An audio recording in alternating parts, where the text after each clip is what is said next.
अरे बेटा, बस इतना समझ लो कि चुनाव आते ही हम सब मतदाताओं की उलझन बढ़ जाती है। एक साफ सुथरी सरकार बन जाए तो देश की तरक्की हो। हाँ, सच कहा मौसी आपने। कंफ्यूजन वाली बात तो है ही ये। लेकिन बेटा, बिना सोचे तो वोट नहीं दे सकते ना। बुरा नहीं मानना, लेकिन वोट मांगते हो तो इतना तो पूछना ही पड़ता है कि पार्टी के नेता कौन है, उनकी नीयत कैसी है, पार्टी के मैनिफेस्टो में क्या है।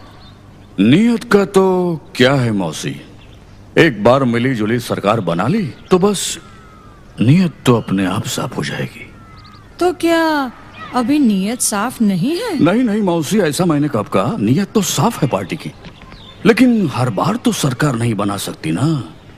कभी कभी सांसदों को खरीदना भी पड़ता है। खरीदना पड़ता है? हाँ मौसी, ये कुर्सी चीज ही ऐसी है, अब मैं क्या कहूँ। हैं? तो क्या ये सब कुर्सी के लिए? छी छी छी मौसी, वो और कुर्सी के लालची ना ना। लेकिन एक बार भ्रष्टाचार की आदत हो गई ना तो मौसी, हर काम में पैसे लेने की आदत इन मंत्रियों को किसी ने सिखा दी और अंडर टेबल पैसे लेने लगे, तो फिर उसमें बेचारी सरकार का क्या दोष। ठीक कहते हो बेटे, कुर्सी के लालची वो, भ्रष्टाचारी वो, फिर भी उसमें उसका कोई दोष नहीं। मौसी, आप तो सबसे पुरानी पार्टी को गलत समझ रही हो। भले ही वो थोड़ी बिगड़ी और दोगली पार्टी है, मगर फिर से उसे सरकार बनने का मौका तो दीजिए। भ्रष्टाचार की आदत तो सिर्फ 5 साल में छूट जाएगी। अरे भैया, मुझे बुढ़िया को समझा रहे हो? कोयले के धंधे में हाथ काले हुए बिना रहे किसी के।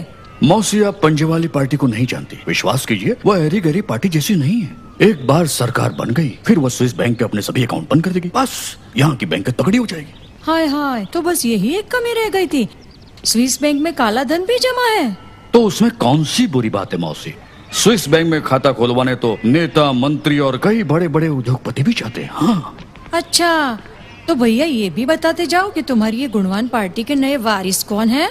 बस मौसी, राहुल बाबा ने हाँ कहते ही हम आपको खबर कर देंगे।